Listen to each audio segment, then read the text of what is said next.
Hey guys, welcome to the Neglected Podcast. This podcast is not to change your mind, but to invite you into somebody else's narrative. This is a podcast to give a voice to the neglected. It is also an opportunity for all of us to engage.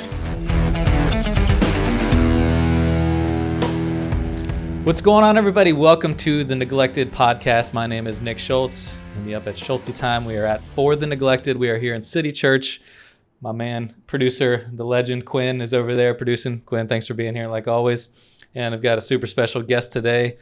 The man, the myth, the legend. He is Al Hagan. What's going on, Al? Good morning, Nick. Good to be here. It's good to have you here. And I was going to wear my backwards hat today, but then you came in dressed pretty sweet today. So I'm trying to look a little bit more professional than I normally do. So thanks for looking good today. Well, I appreciate it. Anytime you're in front of greatness, you have to dress oh, like my goodness. that. Oh, wow. We're both pouring it on a little too thick right now.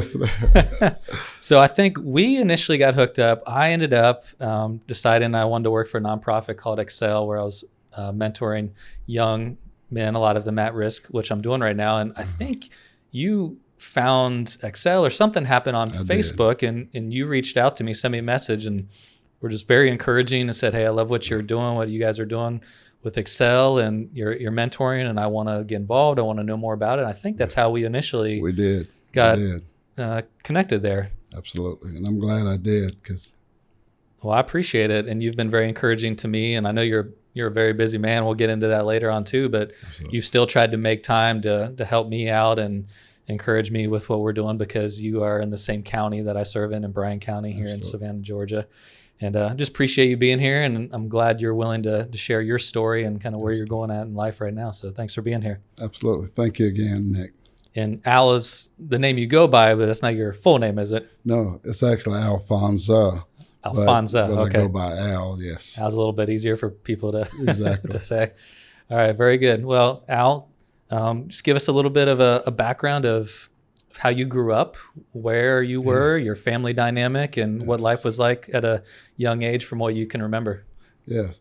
Well, like say, I actually grew up in Pembroke. My mom passed away at the age of 5, I believe it was, and I was raised by my great aunt, who was much older, but she was gracious to take me in as a young child, and who raised me through high school there in Pembroke. Went to school in Pembroke, played on the tennis team in Pembroke, was in the Boy Scouts, and, very active in the community there in Pembroke.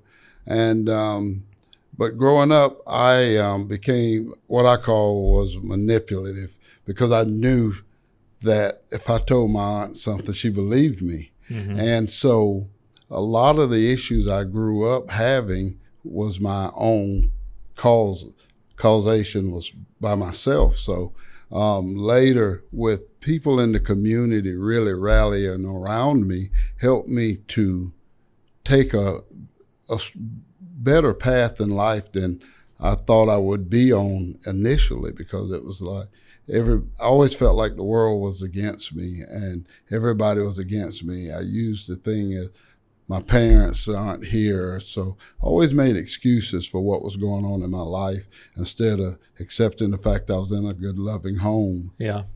And did you didn't mention your father. Was he ever in the picture? Or he was. After my mom died and I was, like I said, adopted by my great aunt, he still lived in the county next to me. I still got to see him, but he wasn't regularly active in my life. But I had in that home was my uncle, who's still alive, but was a big part of helping to focus me as well, because I pretty much has followed in his footsteps. He set the blueprint of what especially my law enforcement aspect of my life has taken. I followed from one agency to the next right behind him, and then we branched off later, but he was a big part.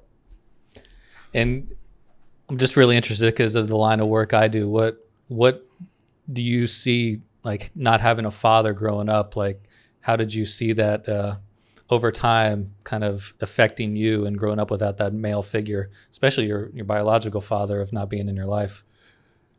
I'm sure it has an effect, but the problem the thing that helped me, I had a lot of good men that end up stepping in. Yeah. And as I see you doing with a lot of young men, you're stepping in to fill a void that would have been there had they not. So to say I really missed him from a biological sense, I can't say I do, because I was like I say 5 years old when we parted ways, so to speak. Right. So it's hard to remember. but there were always strong men that stayed at some aspect of my life and was constantly giving me guidance. But that's something I feel men know how to raise men. And so having men in your life really makes a difference. Now, you mentioned growing up in Pembroke, and, you're not that old, but that was a little while ago. Yes. And, that area right now is fairly diverse. I'm wondering what it was like racially back when you were growing up, because I think it's changed a lot over the years. Do you see a difference in when you were younger to where it is now? It's a big difference. Much more diverse. Even back then, I was the first black in the Boy Scouts there locally. I was the first, and far as I know to this day, was the only black to play on the tennis team in high school. So, but the good thing was my community was very accepting from a racial aspect, and but at the same time, we had our racial issues in the community, but they were accepting, especially to kids, and I think that was the big part. As a young kid, I was very well accepted, and just people helped me along the way. But now, like you say, it's more diverse, especially from the county is split by North Bryan, South Bryan, and it's like two different worlds. And you see a lot of military, a lot of corporate people who work at the major corporations locally has moved in, which changed a lot of the dynamics of how Bryan County is. Did you ever see race differently at a certain stage in life when you were younger? Like, that's really neat that you felt accepted as a young kid, but was there ever a point, or I guess was your aunt or anybody growing up telling you like, hey, these things might be different for you? Or did you find out certain things when you did become a young man or an adult and you saw things maybe a little bit differently than kind of how you were accepted as a kid? I think I saw it more once I left Bryan County, is when reality hit me that, yeah, from a human standpoint, we're all the same. But from a cultural standpoint, we are different. And I had to learn to understand that there are differences, that culturally we are different, but you learn how to navigate those waters the same way. And, I've had some tough times as I traveled this country, living in different areas, working in different areas. But at the same time, you just find a way to understand, we're different. And, racial issues are learned behavior. Most of the time when you see negative behavior, it's learned behavior. Because two newborn kids or kids 3 to 4 years old, they'll play together. They don't care what color you are or anything. But what eventually that learned bad behavior gets in them and it start to manifest itself. But it's up to us, and I always encourage the young people to understand we are different, but we're one and the same, and find the common ground. And that's how you get back to working together. Yeah, that's so interesting, because it's almost like with all of my kids, I've got 4 boys, and like kind of the racial differences don't hit them until like their first full year of elementary school. Right. Where almost all of them, when I look back, have never used the words black and white until after they've already been in kindergarten, elementary school for a while. We were on the way to soccer practice, and my 3rd grader was talking to my kindergartner. I overheard him in the back seat, and they were talking about, black and white, because my kindergartner, he'd never heard those words be used to describe people before. He's always like, I'm Peach. He always calls himself Peach, and my friend is light brown or he's dark brown. Right. And that's how he just would describe things. He didn't see it as a black and white thing. So what he overheard someone, whether it was an adult or somebody, talking about black and white, and he didn't understand it. So my 3rd grader was explaining to him, which was like the same thing my 5th grader did to my 3rd grader back when he was in kindergarten, because they just didn't see it that way. And all of a sudden now adults are classifying, or younger kids are classifying each other in this category. Absolutely. And it's just interesting to me how the dynamic changes of innocence to, okay, now you're you're in this category.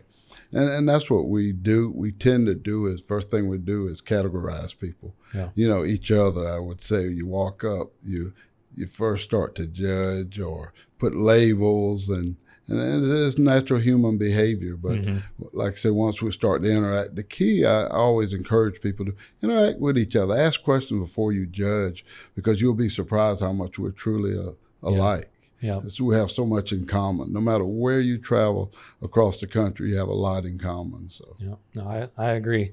So you told us a little bit about your younger years. What's going on with little Al as you becoming Big Al, going towards the puberty years and adolescence, and how rebellious were you? What was going on during that time as you're getting older? Like I say, as I got older, I was very rebellious. I ended up leaving home at an early age and working and staying with friends when, I think discipline early on was, I was rebellious to it.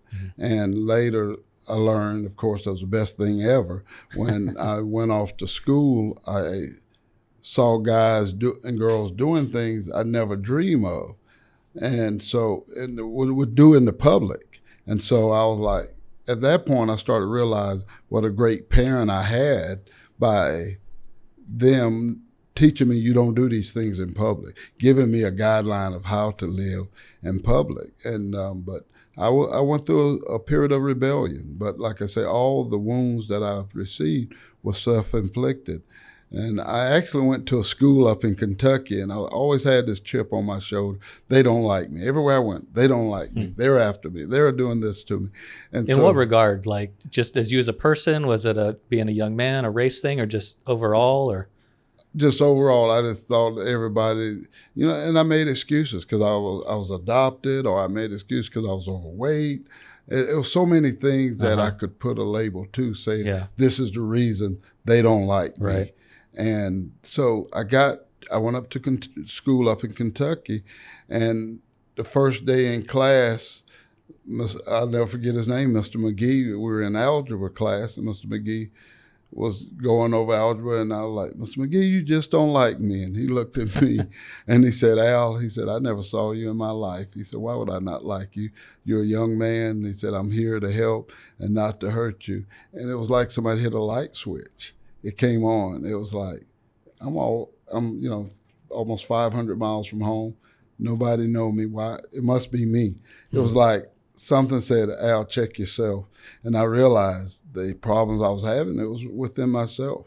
It was self-esteem issues. It was different issues that I had to fix with myself, and realize, man, I have a great life. And that's why now I enjoy life, because I was able to check myself and do some self-correction. And that's what I encourage to our youth when I'm talking to them. Look at yourself first before you look at others. Yeah, well, that's definitely good advice.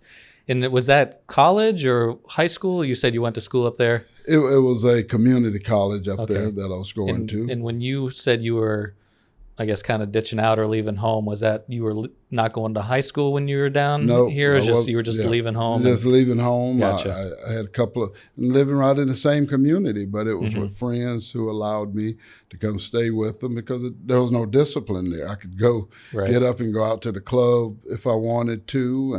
And what was so funny, though, when people would see me, say, in the club, they knew I was out of place. They knew I didn't belong there. They were like, this must be your first time or something. They knew it was out of character for me to be where I was at. Up in Kentucky? I mean, are you it was right here in Bryan County, They had a little club that called the Shangri-La, that I would go out there to that club, and people were like, you don't belong here. And so they would call my mom's name and said, Miss Roxy would have a fit if she knew you were out here. Oh, jeez. So like I say, the community helped to raise me. It's those kind of things that I knew people cared. When you hear those kind of things, people are saying it because they care. And I learned that if people don't care about you, they're not going to say anything. They're going to let you hit that wall at 100 miles an hour. But people who care, they're going to find a way to stop that. So. And you mentioned, having a chip on your shoulder, people not liking you. Was it specifically because people, when you were younger said stuff like about weight or anything like that? Or was it just you had it in your mind, that's how people view me, or I'm not confident enough, so I assume people think that of me? You know, it was some of both, and just like right now, bullying is a big issue. I was bullied quite a bit. Yeah. We had a group of boys, one family in the community. They were just straight bullies, and they bullied not just me. A lot of other guys in the community in our age group got bullied by this one family, and it's just funny how life changes things. You look at where they are now for the most part, and look at where most of the guys that they were bullying are. We did pretty good for ourselves. So, but it was a lot of that, the bullying, but also what it does, it breaks down your self-esteem, and it's how I saw myself as well. Right. And so. All right. So you're up in Kentucky doing community college. Are you finishing there? Do you stay up there for a while? Or? Yeah, I stayed up there, ended up leaving there, going to the military, and went to the Army Reserves, then ended up back home here, back in Bryan County, where I actually started working in law enforcement. I actually came back home for a while and drove a trash truck. I wanted a job, needed a job, and my pride said, do what you got to do. And so I did that for about probably about 6 months. And what was amazing, it was an older gentleman in my community was like, I can't believe you went off from home, went to school, did all this, and you come back driving a trash truck. But it motivated me because I knew I had a plan. And I said, I'm going to stick with this plan, but I'll show him one day I'll do better. And and that was, so it's things like the negative doesn't always, only if you allow it to beat you down, it will. Yeah. But I always use that negative as a fuel to fire you up and keep you moving, moving forward. Because if you listen to it, you'll do all the negative things. I'd have stayed there probably driving a trash truck or whatever. But I knew when I came home, I'd talked to the sheriff about being a deputy, and he said, as soon as I get opening, I'll hire you. So I took the first job available. That was driving a trash truck, and I did it until he did call me. And then I went to work for the sheriff. That's interesting. And the Army Reserve interests me a little bit too, because you had mentioned that the light bulb went off. Not everybody's against me. Right. You make a decision to go in the reserves, and you might not quite have had the discipline still in your life yet. So what was that transition like to join the Army Reserves when you might have also learned some other life lessons there to set you up for where you wanted to go? Basic in AIT was very much a discipline thing.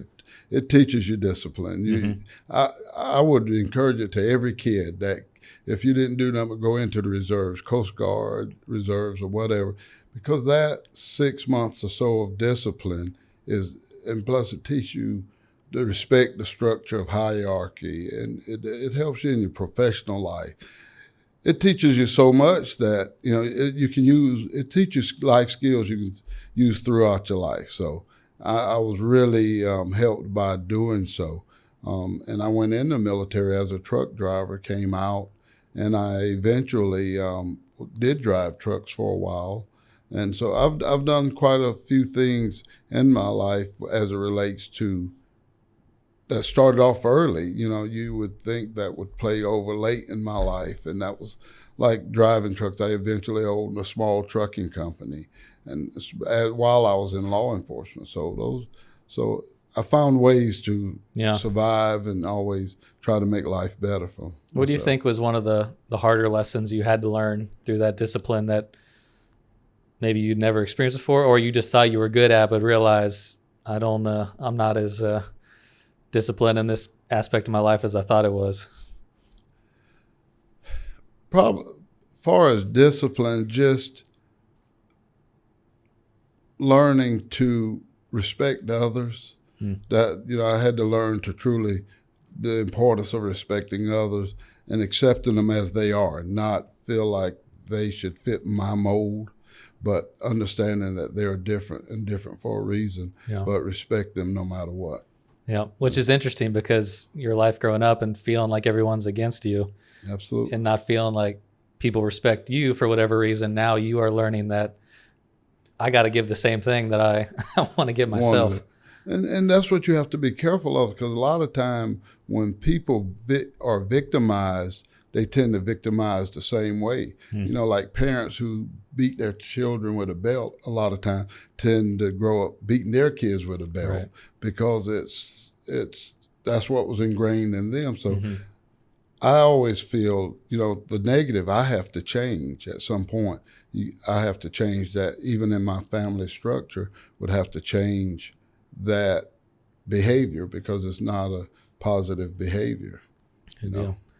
All right, so you're back here in Pembroke. You're driving the trash truck. Now you're getting into the law enforcement, and at this point in your life, you're young 20s, something like that. Yes. And so what's going on now in your law enforcement career? And, you know, do you eventually get family, or what's happening with your life? Exactly.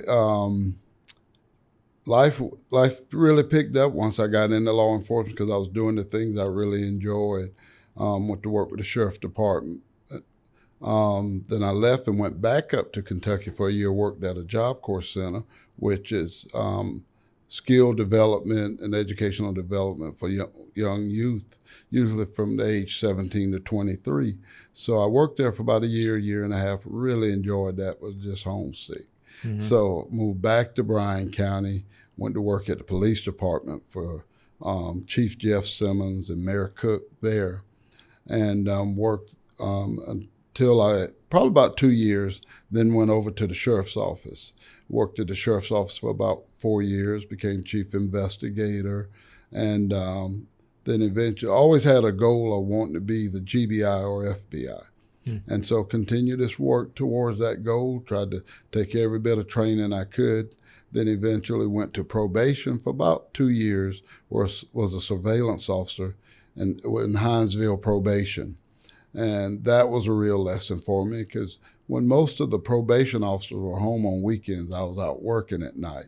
So it taught me that, you know, you may not be able to get in the front door, but there's a back door that's work your way, and the key is to get in. And that's what I did, worked as a surveillance officer, working at nights and weekends, till eventually I applied with the GBI and was accepted, and had a good long career with the GBI. I spent 18 and a half years there. Enjoyed working, being in some of the best positions I could ever been in, from just being a young street agent working undercover to being part of a governor's election. You know, to me, that's when I feel like I really made a giant leap in life, when you can be part of, you know, the top leader in the state, a part of his campaign. So it really, I really worked to put myself in some good positions, but that also came from the people I surrounded myself with. So after leaving GBI, I got promoted and was over the polygraph unit for the state. And after doing that for about 4 years, I decided I'd go into private business. And since that time, I've been in private business as a polygraph examiner, and I have 2 other examiners and 2 secretaries, and the three of us as examiners cover from Tampa, Florida up to Jacksonville. And you're all over. Then all the state of Georgia. So we're very busy throughout. And so, as you know, I've taken on a new task here, planning that I'm running for sheriff of Bryan County. Yeah. And so I'll be a 2020 candidate for sheriff in Bryan County. But that's all part of that big picture that I've had of just being able to get in positions so I can help others. And that's what I've done this whole time through my career. No matter where I've been working with kids. Through AAU has been one of the big platforms I've used. And a lot of the kids that I've worked with have gone to college, to pro. And it's great just when you get that phone call. You know, one of the kids that I coached signed over a $100 million contract. But, you know, everybody was like, you probably expect this. I expected nothing but a phone call to say, hey, how you doing? Yeah. Hope all is well with you. And when we have those conversations, that's the most fulfilling thing. He could write me $1 million check that wouldn't cover how I feel when I get those phone calls, just saying, Coach, how you doing? I appreciate, you know, being a part of my life. So that's those really are the neat. things that's important. I'm wondering, just from all your law enforcement experience. And, we've talked before, and I've mentioned on here too, and going to be interviewing guests soon who have young black men that have been in the criminal justice system. And, there's a lot of things that I wish were changed for their benefit. And, not just young black men, but there's a lot, percentages are a little crazy out there. Underprivileged. Yes. Underprivileged. And, you're getting a firsthand look at it, and you are a black man, and you are probably, arresting or helping catch certain things. And you want to keep things safe and clean and protect the people in your community. But there also might be some things happening to certain individuals that might have been just like you when you were younger, and they're getting charged with this or being in prison for too long. And you're seeing things that you wish weren't exactly like they are, because they might be hurting individuals that it's happening to.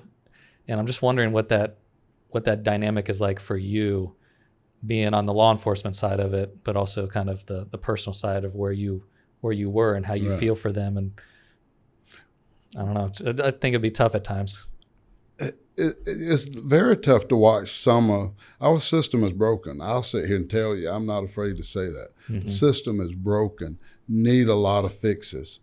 It's the best system we know, but the system needs fixing. Mm-hmm. A lot of people are put into the criminal justice system that don't need to be in the criminal justice system. There's a lot that need to be there. Some need to be more harsh, some less. But we see a lot of them, kids, I think, that can be rehabilitated if we start early enough. And that's going to be one of my jobs as a sheriff of a county, to get involved early on before they get into the system. And I tell the kids, the system's not made for us. Don't get yourself in that, put yourself in that system, because if you think it's going to work to your benefit, you're wrong. So how you do that is follow the law, find a way to do what's right. It's simple and plain. You do what's right. But if you get caught into the system, yes, a lot of laws I would like to see work differently. A lot of the DA's offices I'd like to see work a little different when offering, plea deals, because I think some of them can be, somewhat unfair. Very unfair. It puts a person in position sometimes to accept deals that I don't think they should accept. Yeah. But, but that's part of me being able to talk with DAs when I get into the system, say, hey, what can we do to fix these type things? And, but I'm not afraid to speak out about those type issues, because when we know it's broken, it's hard. If your heart is right, if you have God in you, it's hard to sit back and see wrong go on and not say or do something about it. Yeah. But those who know me in law enforcement know if I see something wrong, I'm going to speak up, because it's the right thing to do. Yeah. And I think it goes back to what you were sharing and why you were excited about what I was doing because of what happened in your life. Absolutely. Your dad wasn't in the picture, and that, if you didn't have other men step in who were for it, even though we're all going to make mistakes as teenagers and stuff, but like you said, if you have good enough people around you that can help you not get into the system or go down too far of a hole and get in a ditch, then that can really be beneficial to them. So no matter what the laws are and what is and isn't changed, you're an advocate, like I am, for if young men have good role models in their lives and people that care about them, that's going to be a lot more prevention than anything else. Absolutely.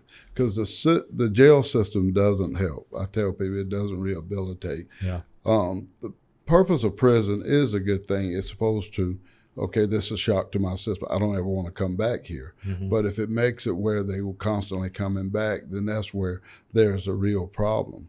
But I tell parents, I'm the type sheriff, or in law enforcement period, if your child get in trouble and I show up, you ought to feel good that someone who has the mentality that I have, and not that I think criminals should get off. I'm far against that. I'm all for punishment, but let the punishment fit the crime. Mm-hmm. But my thing is, when I come up to a scene or whatever, my first thought, this person messed up, but what's the best outcome for him?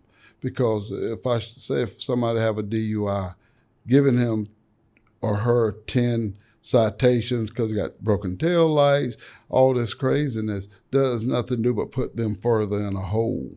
Mm-hmm. So my thing would be, okay, let's charge them with the DUI, get them in the court system, and hopefully try to get them some treatment on the other side. But to burden them with 10 or 15 tickets and saying that, basically trying to punish them, and that's not our job as law enforcement to punish people.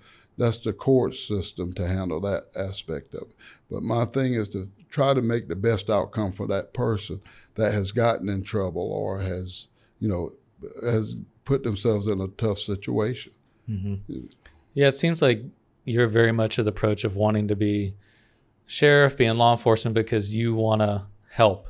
Absolutely. And, I'm sure there's some people that do it because they want to put away bad guys and keep people safe. And, sometimes there's a merge of both of those, but that can be two very different mindsets of, hey, we're just keeping bad people that are doing bad things away from everybody else and they need to be punished, as opposed to, yes, I believe in punishment, but we have to care about person. And if they're ever going to come back out here, they need a little bit of hope. Well, you put the person in jail, say 5 years, he come out with no real skills given or rehabilitation. Yeah. What did that do? But if you find something positive to instill in that person, if nothing but self-esteem, they come out a better person. Guess what? He fits back into society in a better, you bring a better person back to society. Mm-hmm. And that's the whole idea, that he's not out preying on our good citizens. So you want to make that person a better person. Yeah. And want to backtrack a little bit. You mentioned, excuse me, the kids you're helping with AAU sports, and was that an outlet for you? Did you have your own kids, or was this kind of like a family thing for you, just to like a way to give back to some of these young men who, maybe they did have fathers, but they also really needed more positive influence as well? Like, was that a form of you kind of, this is part of like my family like now that I'm an older adult? Or I raised my 2 grandsons, my step grandsons actually, but I call them my sons. Mm-hmm. And I raised them, but neither one of them played sports, but they were my best team managers because they were always with me. Yeah. Everywhere my theory was I went nowhere that they couldn't go. So to me, basketball was the great outlet, and it was refreshing to be able to help these kids. There was a lot of great, very athletic kids that were very good, but their parents didn't necessarily have the means to get them where they needed to be. So made sure I was that, along with others, to be that avenue to get them to that next level or whatever. Make sure that they're getting their grades. That's one of the main things I stayed on them about. Grades are very important in this situation. You can be the best athlete, but the first thing the college coach is going to ask me, how's his grades? Right. And so we really worked with our kids to get them in school, and we were able to get probably 95% of our kids in school somewhere. Mm-hmm. And that's what it was all about for me. It wasn't about, I tell them I wasn't a good X and O coach, but I understood how to put the best players on the floor and let them do what they do best. And the coaches would come and they would say, man, I like this kid, I like this kid. Mm-hmm. And, it's just great to see kids who didn't really see a way out, but all of a sudden they're picking up the phone at 10, 11 o'clock. Hey, coach, I'm doing well.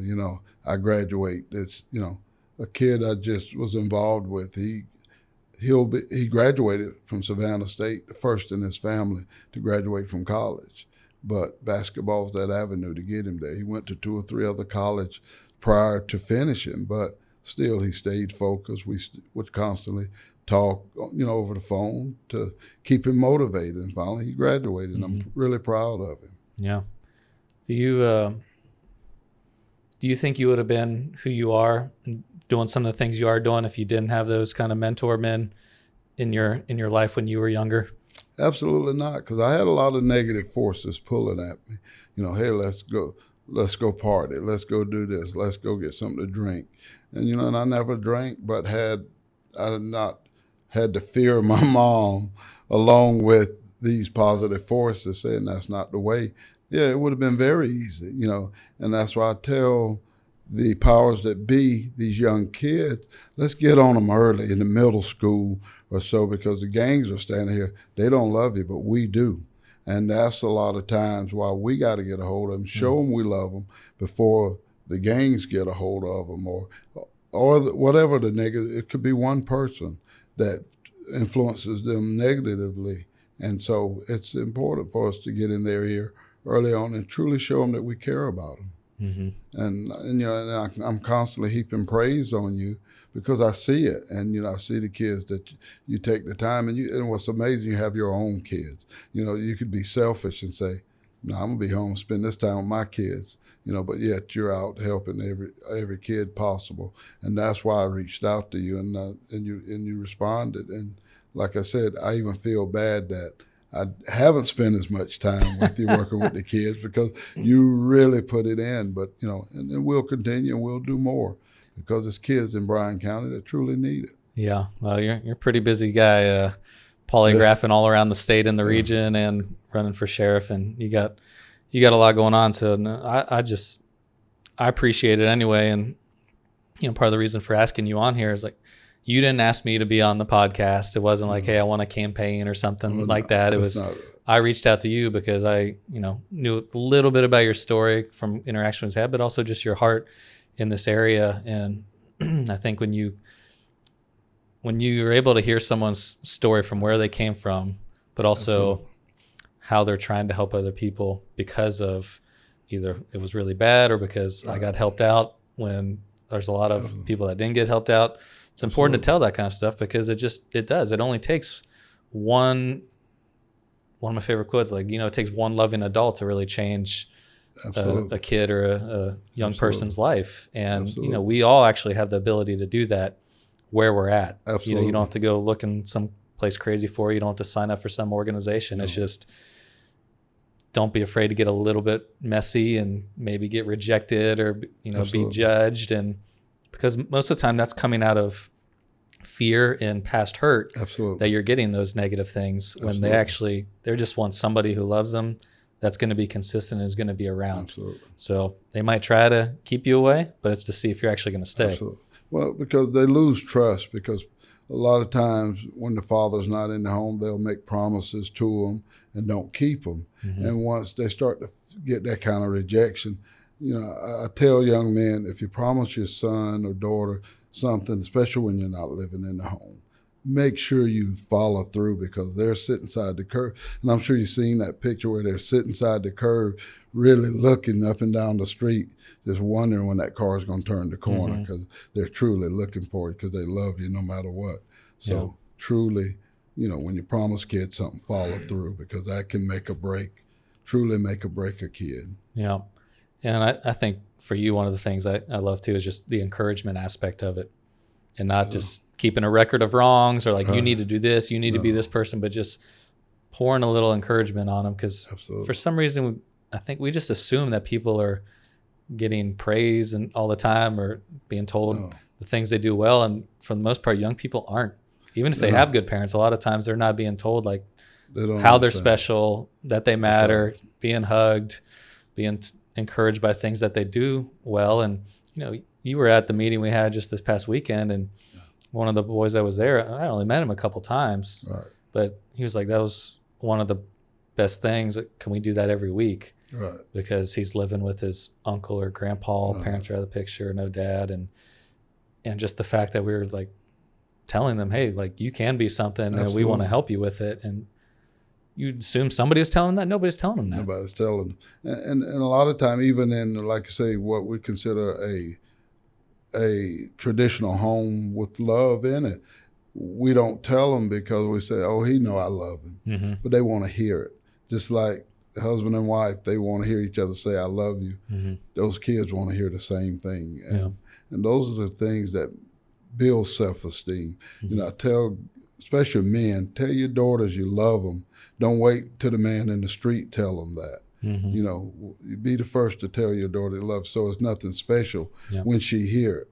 So, it's those kind of things that help build your kids help build a self-esteem. And then when I say your kids, it could be any kid. You see some kid looking dejected, go find out. Just have a little conversation with them. You'll be surprised what that kid is going through. These kids go through a lot now, a lot of bullying. That's going to be one of my big platforms, is to work on our bullying issues in the schools, because it's really gotten out of hand. But you even see adults online doing it. Sure. So Yeah. that's, we got to really start with the adults to show them how to talk to their kids about, because kids tend to do what they see at home. And if they see their parents bullying, what they're going to do? Go do the same thing. Yeah. Yeah. One of the things I'm excited about for you, and we mentioned this a couple of days ago when we were talking, is that even though you're running for sheriff, the possibility is you might win, you might lose, Right. but you are somebody that is going to make a difference and trying to make a difference regardless if you get that position or that platform. Absolutely. Anyway, it's not like all these changes are going to happen and I can only make a difference if I become sheriff. Like, people still have to follow you and believe in you. You have to encourage other people so that they Absolutely. encourage other people. And even if you don't, you have all this networking in the community now where people know your heart and you want to see good things happen, especially to young people that are struggling, and you're still going to be able to use that platform and help them out regardless. And that's what excites me, is that you're not putting all your eggs in one basket. If I get this position in life, which a lot of people do, it's like, if I'm not in this seat or in this spot, then forget, I'm not going to try or make a difference. And that's not where you're at. And that makes me excited to work with you, because regardless of where you're going to be at, we're still going to be involved. Still going to be involved. So absolutely, like I said, that's just one of the goals in my life's journey. But if that meant it wasn't meant for me, but guess there's something else better for me. Yeah. And it'll be whatever it is. You better bet it'll be trying to help our communities better, help our youth, and make sure that they grow up to be young, productive citizens. And that's always my goal. Well, that's a good segue to our last question, which we always get to with our guest. And it's, little Al, teenage Al, that one that was struggling and making bad choices, but had those men step in. What can someone do who's just listening to this, or, they're not used to doing something like that? How can I make a difference? What can somebody do to just a small action that a young person is hurting or struggling, or you're not sure? What can you do to make a difference in their life that can have a bigger, longer lasting impact? Constantly encourage them, reach out to them. Like I say, you see kids that don't have real structure, don't criticize them, because you don't know their story. Go talk to them, find out what's going on with them. You'll be surprised, and you'll think, how can that kid how is he even surviving? Because knowing that yourself probably couldn't survive some of the situation kids nowadays are having to go through. So go find out what's going on and constantly encourage them. And people think a lot of time it takes throwing money at every situation. Yeah. And it's really not.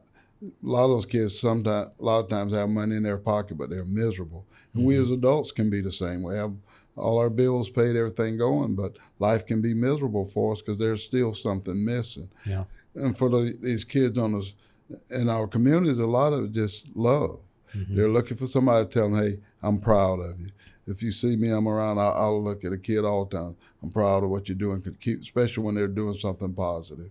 It just warms your heart to see the youth doing something positive, Yeah. So that's good advice, man. Encourage. Yeah, that's really good advice. Just encourage people. Absolutely. Lean on the side of encouragement instead of pointing out everything that's wrong with them. That's good, man. I really appreciate you being here. I appreciate your friendship and trying to help out what we're doing and how we can do that together and help young men and young people and just our community and encourage them and have especially some male presence in the lives of some of these young men that, were like you and like me and like a lot of them that if we didn't get that, then could be on a whole different path. And so I'm thankful for your story and the men that stepped in your life when you needed them, and that you're doing the same for others. And I appreciate your time for you being here. I'm proud to be here, and thank you so much, Nick.